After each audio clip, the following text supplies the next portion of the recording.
नमस्कार. मार्केट मंथन यूट्यूब चॅनलमध्ये आपलं स्वागत आहे. तर मित्रांनो, आज आपण एक नवीन व्हिडिओ घेऊन येत आहोत, ज्यामध्ये आपण 1 अवर टाईम फ्रेमचं निफ्टीचं ॲनालिसिस करणार आहोत. तर मित्रांनो, काही दिवसांपासून आज 2-4 दिवसांपासून आपल्या ज्या लेवल आहेत, त्या एकदम प्रॉपरली वर्क करत होत्या. ठीक आहे. तर आज आपण 1 अवर टाईम फ्रेमचं ॲनालिसिस टॉप टू बॉटम आज आपण करणार आहोत. यामध्ये आपण मेजर सपोर्ट, मेजर रेजिस्टन्स जे आहेत, म्हणजे ज्या लेवलवर आपण बाय किंवा सेल करू शकतो, ठीक आहे, त्या आज आपण इथे बघणार आहोत. तर व्हिडिओ शेवटपर्यंत बघा, कारण ब्रेकआउटच्या ज्या लेवल आहेत त्या खूप इम्पॉर्टंट असणार आहेत, ज्या 1 अवर टाईम फ्रेमवर आपण बघणार आहोत. ठीक आहे. तर यामध्ये मित्रांनो, सर्वात महत्त्वाची गोष्ट, हा व्हिडिओ जो आहे तो एज्युकेशन पर्पजसाठी आहे. ठीक आहे. तर यामध्ये आपण कुठल्याही पद्धतीचं बाईंग आणि सेलिंग रिकमेंडेशन करत नाही आहोत. आपण फक्त एक डिस्कस करतोय की नेमकं निफ्टीच्या 1 अवर टाईम फ्रेमवर आपण कसं रिॲक्ट करू शकतो. ठीक आहे. तर आपण व्हिडिओ स्टार्ट करूया. आता निफ्टी जर बघायला गेलं तर 1 अवर टाईम फ्रेमवर एका रेंजमध्ये फसलेला आहे. ठीक आहे. म्हणजे 1 अवर टाईम फ्रेमवर रेंजमध्ये सिंपल ॲज ते ट्रेड होतंय. म्हणजे तुम्हाला इथं क्लिअर कट दिसतच असेल. ठीक आहे. म्हणजे या ठिकाणी मार्केट साइडवेज पण आहे आणि कन्सोलिडेशन पण करतंय. ठीक आहे. आता जर यामध्ये ह्याच झोनच्या बाहेर जेव्हा मार्केट बाहेर जाईल, ब्रेकआउट किंवा ब्रेकडाऊन करेल, तेव्हा खरा मार्केटचा ट्रेंड चेंज होऊ शकतो. ठीक आहे. आता आपण एकदा रेझिस्टन्स बघून घेऊ, की नेमकं रेझिस्टन्स कसे आहेत आणि त्यानंतर आपण प्लॅन कसा करणार आहोत. ठीक आहे. तर आता इथे तुम्हाला बघायला मिळतोय, की हा एक झोन मार्क केलेला आहे. ठीक आहे. तो आहे तुमचा 26,285 ते 26,110. ठीक आहे. हा एक इम्पॉर्टंट झोन आहे मित्रांनो. ठीक आहे. हा एकदम इम्पॉर्टंट झोन राहणार आहे आपल्याला 1 अवर टाईम फ्रेमला. ठीक आहे. जर इन केस मार्केट वरती जातंय, ठीक आहे, आणि 1 अवर टाईम फ्रेमची कॅन्डल इथे जर समजा क्लोज होत असेल, तर आपण इथे बाईंग पोझिशनसाठी आपण प्लॅन करणार आहोत. ठीक आहे. 1 अवर टाईम फ्रेमला. म्हणजे 1 अवर टाईम फ्रेमची जर कॅन्डल इथं जर क्लोज झाली, तर म्हणजे या लेवलच्या ह्या झोनच्या वरती जर क्लोज झाली, तर आपण नक्कीच बाईंगसाठी प्लॅन करणार आहोत. ठीक आहे. आणि सेकंड जो तुमचा रेझिस्टन्स राहणार आहे, जो राहणार आहे, तो तुमचा 26,220 ते 26,180 हा तुमचा एक मेजर रेझिस्टन्स म्हणून ॲक्ट होणार आहे. पण आत्ता आपल्याला ह्या रेझिस्टन्सचं काम नाही.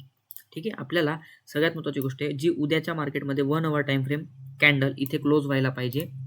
ठीक आहे. जर आता समजा इथं 1 अवर टाईम फ्रेमची कॅन्डल क्लोज झाली, ठीक आहे, तर आपण 5 मिनिट टाईम फ्रेमला आपण शिफ्ट होणार आहोत. ठीक आहे. 5 मिनिट टाईम फ्रेमला आपण शिफ्ट झाल्यानंतर आपण तिथे वेट करणार आहोत 26,085 ची लेवल, किंवा या दोघं पॉईंटचा 50% जो असेल, तिथे मार्केट रिटेस्ट करून जर वरच्या साईडला बुलिश कॅन्डल बनवत असेल, तर नक्कीच आपण वरच्या साईडला प्लॅन करणार आहोत. ठीक आहे. 26,180 आपलं फर्स्ट टार्गेट राहणार आहे. टार्गेट आणि स्टॉप लॉस ते आपण नंतरच बघू. पण आपलं इथपर्यंत आपली ही लेवल आहे. इथपर्यंत मार्केट जाऊ शकतं. इथून कदाचित रिव्हर्स पण होईल, किंवा या लेवलपाशी जर सस्टेन झालं आणि मग ब्रेकआउट केलं, तर आपल्याला बुलिश ट्रेड किंवा बुलिश साईड निफ्टी बघायला मिळणार आहे. ठीक आहे. आता या कंडिशनमध्ये आपण एक बघणार आहोत सपोर्ट. आता सपोर्ट म्हणजे कसं आहे, आपल्याकडे एक परत एकदा झोन आलेला आहे 25,911 ते 25,882. ठीक आहे. हा तुमचा राहणार आहे इम्पॉर्टंट सपोर्ट. ठीक आहे. हा खूप महत्त्वाचा आहे. जोपर्यंत आता मार्केट याच्यावरती जोपर्यंत मार्केट आहे, तोपर्यंत मार्केट आपण बुलिश साईड आपण ट्रेड घेणार आहोत. ज्यावेळी मार्केट 1 अवर टाईम फ्रेमची कॅन्डल जेव्हा या झोनच्या खाली ब्रेकडाऊन करेल, तेव्हा आपण wait for retest and then आपलं टार्गेट आपण बघणार आहोत. ठीक आहे. खालच्या साईडला. तर ही एक हा एक सपोर्टचा झोन आहे मेजर. ठीक आहे. आता मार्केट कदाचित बुलिश साईडलाच प्लॅन होणार आहे. पण जर इन केस ही पण लेवल जर ब्रेक होईल, तर मग आपल्याला डाऊन साईडला अजून एक पॅनिक सेलिंग बघायला मिळणार आहे. ठीक आहे. आता आपण रेंज बाउंड मार्केटमध्ये आपण कसा प्लॅन करणार. ठीक आहे. हे झालं तुमचं सेफ ट्रेडरसाठी. ठीक आहे. हे तुमचं सेफसाठी. आता रेंज बाउंडमध्ये कसं काम करणार. आता रेंज बाउंडमध्ये आपल्याला 15 मिनिट टाईम फ्रेमवर आपण, ठीक आहे, 15 मिनिट टाईम फ्रेमवर आपण आलो. आता बघा,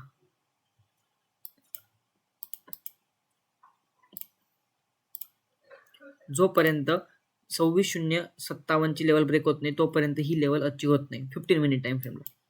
ठीक आहे. जोपर्यंत मार्केट आता बघा हां याच्या खाली जोपर्यंत जात नाही तोपर्यंत आपण बिअरिश होत नाही. आत्ता सध्याला बुलिशच आहोत आपण. ठीक आहे. कदाचित रेंज बाउंड मार्केटमध्ये न काम केलं बरं राहील, पण स्कॅल्पिंगसाठी जर बघितला तर सेटअप जर बनला एखादा तर नक्कीच तुम्ही ट्रेड करू शकतात. पण माझ्या अंदाजाने ट्रेड इथं बनणार नाही किंवा करू पण नका. सेफ ट्रेडरसाठीच एक विचार करा की सेफसाठीच आपण जाऊया. ठीक आहे. तर हे एकदम सिंपल निफ्टीचं एक 1 आवर टाईम फ्रेमचं म्हणजे माझा म्हणजे आजचा जो टॉपिकचा विषय होता तो 1 आवर टाईम फ्रेमचाच होता. 15 मिनिट 5 मिनिट्स काहीच विषय नव्हता. 1 आवर टाईम फ्रेमलाच ॲनालिसिस करणार होतो. तर 1 आवर टाईम फ्रेमचं ॲनालिसिस जे आपण ठरवलं होतं ते झालेलं आहे. फक्त आपल्याला वेट करायचं आहे की जोपर्यंत याच्यावरती एक चांगली कॅन्डल ग्रीन कॅन्डल क्लोज होत नाही तोपर्यंत आपण बुलिश साईड ट्रेड घेणार नाही. जोपर्यंत याच्या खाली एक रेड कॅन्डल क्लोज होत नाही तोपर्यंत आपण बिअरिश साईड ट्रेड घेणार नाही. यामध्ये आपण मार्केटमध्ये काम करणार नाही आहोत. ठीक आहे. सिम्पल आहे. जास्त कॉम्प्लिकेटेड पण नाही केलेलं आहे.